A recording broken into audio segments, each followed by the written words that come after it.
پہلا سوال یہ ہے کہ کیا ایڈوانس ادائیگی کی جا سکتی ہے زکوٰۃ کی؟ یعنی تو زکوٰۃ صاحب نصاب جب بندہ بن جائے تو اس کے بعد وہ ایڈوانس زکوٰۃ بھی دے سکتا ہے۔ عام طور پہ دکاندار حضرات کو یہ مسئلہ پیش آتا ہے کہ ان کے پاس لوگ آتے رہتے ہیں، تو وہ یہ کر سکتے ہیں کہ اگلے سال کی زکوٰۃ میں سے دیتے جائیں اور اپنے ساتھ لکھتے جائیں، سال کے آخر میں حساب کر لیں، اگر آپ نے کم دیا ہے تو باقی رقم دے دیں، اور اگر آپ نے زیادہ دی ہے تو آپ اس کو اگلے سال کی زکوٰۃ میں بھی شامل کر سکتے ہیں۔ تو صاحب نصاب بننے کے بعد آپ اگلے سال کی زکوٰۃ ابھی سے ایڈوانس دے سکتے ہیں۔ اسی طرح اگر آپ کا کسی پر قرضہ ہے تو آپ اس میں زکوٰۃ میں اس کو معاف کر سکتے ہیں، یعنی تو جیسے کہ عرض کیا میں نے کہ اس کے لیے باقاعدہ اس کو مالک بنانا ضروری ہے، تو اس کا طریقہ یہ ہے کہ آپ اس کو ایک دفعہ زکوٰۃ کی رقم دے دیں تاکہ وہ مالک بن جائے، اس کے بعد واپس اس سے آپ اپنے قرضے کا مطالبہ کر سکتے ہیں۔ اور اگر اس میں یہ خطرہ ہے کہ وہ آپ کو واپس آپ کا قرضہ نہیں دے گا، تو اس کا علاج یہ ہے، اس سے پہلے ایک مسئلہ ذہن میں رکھیں کہ زکوٰۃ میں آپ کسی کو وکیل بنا سکتے ہیں۔ زکوٰۃ کی ادائیگی کے لیے بھی کسی کو وکیل بنا سکتے ہیں کہ آپ کسی کو رقم دے دیں کہ وہ آپ کے بیاف پر زکوٰۃ دے دیں، تو وہ آپ کا وکیل ہے، جیسے جیسے وہ زکوٰۃ کی رقم دیتا جائے گا تو آپ کی زکوٰۃ ادا ہوتی جائے گی۔ اسی طرح زکوٰۃ کی وصولی کے لیے بھی آپ کسی کو وکیل بنا سکتے ہیں کہ وہ آپ کی طرف سے زکوٰۃ کی رقم وصول کر لے۔ تو اگر وہ بندہ کہیں اور ہے جس پر آپ کا قرضہ ہے، یا اس میں خطرہ ہے کہ وہ آپ سے زکوٰۃ کی رقم لے کر آپ کا قرضہ واپس نہیں کرے گا، تو اس کے لیے آپ یہ کر سکتے ہیں کہ اسے یہ کہیں کہ وہ آپ کے ہاں موجود کسی معتمد آدمی کو وکیل بنا دیں، پھر آپ جیسی وکیل کو رقم دیں گے تو آپ کی زکوٰۃ ادا ہو جائے گی، پھر وہ آدمی اپنے موکل کی طرف سے آپ کو قرضہ لوٹا دے، تو اس طریقے سے قرضہ بھی ادا ہو جائے گا اور زکوٰۃ کی رقم زکوٰۃ بھی ادا ہو جائے گی۔ اسی طرح اگر پاکستان میں بینکوں سے حکومت زکوٰۃ کی رقم کاٹتی ہے، تو چونکہ اگر حکومت کے بارے میں جب تک یہ یقینی نہ ہو کہ آپ کی زکوٰۃ غلط جگہ پہ صرف کی گئی ہے تو اس کو زکوٰۃ میں شامل کیا جا سکتا ہے۔ اگر آپ کے اکاؤنٹ میں رقم ہو اور یکم رمضان کو جیسے کہ عام طور پہ زکوٰۃ کی رقم کاٹی جاتی ہے، تو اگر اس میں سے 25,000 روپے 1 ملین میں سے اگر 25,000 روپے زکوٰۃ کی رقم کاٹی گئی تو آپ اس کو زکوٰۃ کی رقم شمار کر سکتے ہیں اور اس طریقے سے آپ کی زکوٰۃ ادا ہو جائے گی۔ لیکن اگر کوئی ایسی تنظیم کو آپ زکوٰۃ دے دیں، کسی ایسے رفاہی ادارے کو زکوٰۃ دے دیں جس کے بارے میں آپ کو یقین پتہ چل جائے کہ وہ زکوٰۃ کے اصولوں کے مطابق اس کو خرچ نہیں کیا جاتا یا اس میں تملیغ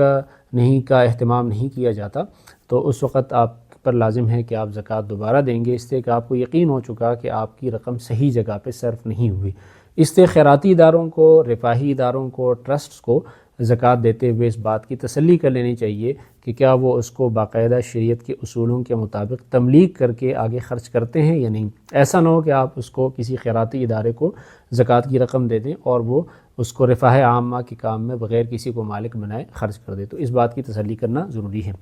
اسی طرح ایک اہم مسئلہ یہ ہے کہ گزشتہ سالوں کی زکوٰۃ اگر آپ پر باقی ہے تو اس کا طریقہ یہ ہے کہ اگر کسی آدمی کے پاس کے اوپر 4 سال کی زکوٰۃ باقی ہے، تو اگر وہ ایک ہی رقم موجود ہے اس کے پاس، مثال کے طور پر 5 لاکھ کی رقم اس کے پاس 4 سال موجود رہی اور 4 سالوں کی زکوٰۃ اس نے نہیں دی ہے، تو اب اگر وہ زکوٰۃ دے گا تو پہلے سال کی زکوٰۃ مائنس کرے گا، یعنی جیسے 5 لاکھ کی رقم زکوٰۃ اگر بنتی ہے 12,500، تو 12,500 کو مائنس کر کے پھر یہ 4,87,500 رقم، اس کا 40واں حصہ دوسرے سال دے گا، پھر دوسرے سال کی جو زکوٰۃ بنتی ہے تیسرے سال اس کو بھی مائنس کرے گا۔ تو اور اگر مختلف رقم ہے تو پھر اندازہ لگا لیں کہ پہلے سال اس پر اتنی زکوٰۃ واجب تھی، اتنی رقم تھی، اس میں سے اتنی زکوٰۃ ہے، دوسرے سال اس میں اتنا اضافہ ہوا، اس کو شامل کر کے پہلے سال کی زکوٰۃ اس میں سے مائنس کر کے اسی طریقے سے وہ زکوٰۃ دے۔ اگر کسی خاتون نے پچھلے سالوں کے سونے کی زکوٰۃ نہیں دی ہے تو وہ ابھی کی موجودہ مارکیٹ ویلیو کے مطابق اس میں اس کی قیمت لگا کے، مثال کے طور پر اگر اس کے پاس اتنا سونا ہے جس کی ابھی کی مالیت بنتی ہے 10 لاکھ روپے اور اس نے 5 سال کی زکوٰۃ نہیں دی ہے، تو پہلے سال کی زکوٰۃ 25,000، پھر اس کو مائنس کر کے 9,75,000 کو دوسرے سال کے لیے شمار کر لے، پھر تیسرے سال کی زکوٰۃ اس میں سے مائنس کرے، چوتھے سال کی زکوٰۃ اس میں سے مائنس کرے، اور اس طریقے سے اب وہ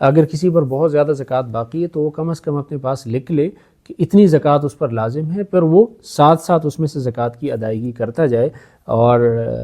شاید ایسے یعنی جلد یا بدیر اس کی زکوٰۃ ادا ہو جائے گی تاکہ اس کا یہ فریضہ پورا ہو جائے۔ اسی طرح قسطوں پر جو چیز خریدی گئی ہو، اس کے بارے میں نے عرض کیا کہ اس کے 1 سال کی قسطیں مائنس کریں گے، لیکن اگر آپ نے کوئی پلاٹ لیا ہے قسطوں پر اور آپ نے اس کو ذاتی استعمال کی نیت سے لیا ہے تو اس کے 1 سال کی قسطیں آپ مائنس کریں گے۔ یعنی 1 سال میں اگر آپ نے فی مہینہ 1 لاکھ کی قسط دینی ہے تو چونکہ اس پلاٹ پر بذات خود قرضہ نہیں، زکوٰۃ نہیں ہے، اس لیے کہ آپ نے اس کو ذاتی استعمال کی نیت سے لیا ہے، تو آپ قابل جو آپ پر لائبلٹیز ہیں اس میں سے 1 سال کی قسطیں مائنس کریں گے۔ یعنی اگر آپ کے پاس 20 لاکھ کی رقم واجب الادا ہے تو 1 سال کی رقم جو قسطوں کی مد میں آپ پر واجب ہے وہ 12 لاکھ روپے ہیں، تو آپ 12 لاکھ مائنس کر کے 8 لاکھ کی زکوٰۃ دیں گے۔ لیکن اگر وہ پلاٹ بذات خود تجارت کی نیت سے ہے تو اس کی موجودہ جو مارکیٹ ویلیو ہے، چونکہ آپ نے اس پر زکوٰۃ دینی ہے تو اس میں سے پھر ساری واجب الادا رقم مائنس کریں گے۔ یعنی اگر وہ پلاٹ اس کی مارکیٹ ویلیو ہے ابھی 1 کروڑ روپے اور آپ پر اس کی واجب الادا قسطیں باقی ہیں 50 لاکھ روپے، تو 1 کروڑ چونکہ آپ زکوٰۃ میں شامل کریں گے اور تو اس میں سے باقی تمام واجب الادا رقم مائنس کریں گے، تو 50 لاکھ پھر اس میں سے مائنس کریں گے تو گویا آپ صرف 50 لاکھ کا وہ قرضہ دیں گے۔ تو اس طریقے سے زکوٰۃ کے مسائل کا جاننا ضروری ہے، اور یہ بہت اہم فریضہ ہے، باقی نفلی صدقات کی طرح نہیں ہے بلکہ یہ فرض ہے، اور اللہ تعالیٰ نے اگر 2.5% یا 40واں حصہ فرض کیا ہے تو اس کا مطلب یہ ہے کہ اللہ تعالیٰ کو یہ علم تھا کہ اگر اس کو ٹھیک طرح سے نکالا جائے تو یہ فقراء کی بنیادی ضروریات کو پورا کرنے کے لیے کافی ہے۔ بلکہ ایک حدیث میں جو حضرت علی رضی اللہ عنہ سے مرفوعاً اور موقوفاً دونوں طرح سے مروی ہے، حضور اکرم صلی اللہ علیہ وسلم کا ارشاد ہے کہ اللہ تعالیٰ نے اغنیاء اور مالداروں کے مال میں اتنی مقدار واجب کی ہے کہ جو فقراء کے لیے کافی ہو جائے گی، اور اگر کسی جگہ پر فقراء بھوکے سوتے ہیں یا ان کے پاس کپڑا نہیں ہوتا تو یہ ان کے صاحب حیثیت لوگوں کی اپنے فریضے کی عدم ادائیگی کی وجہ سے ہوتا ہے۔ اور اس حدیث میں ارشاد فرمایا حضور اکرم صلی اللہ علیہ وسلم نے کہ خبردار اللہ تعالیٰ ان سے سخت حساب لے گا اور پھر ان کو دردناک عذاب دے گا۔ تو اس لیے اس بات کی بہت کوشش کرنی چاہیے کہ آدمی کے رقم میں اور مال میں کوئی ایسی چیز باقی نہ ہو جس کی زکوٰۃ ادا نہ کی گئی ہو۔ اس کے لیے زکوٰۃ کے مسائل کو سمجھنا اور پھر سمجھ کر ٹھیک طرح سے اس کی ادائیگی کرنا اور ٹھیک جگہ تک زکوٰۃ کے صحیح مستحق تک اس کو پہنچانا لازم ہے۔ اس طریقے سے آدمی کی زکوٰۃ ادا ہو سکتی ہے۔ اللہ تعالیٰ سے دعا ہے کہ اللہ تعالیٰ اس پر عمل کرنے کی توفیق عطا فرمائے اور ٹھیک طرح سے اپنے زکوٰۃ کی ادائیگی کی ہمیں توفیق عطا فرمائے۔ وآخر دعوانا ان الحمد للہ رب العالمین۔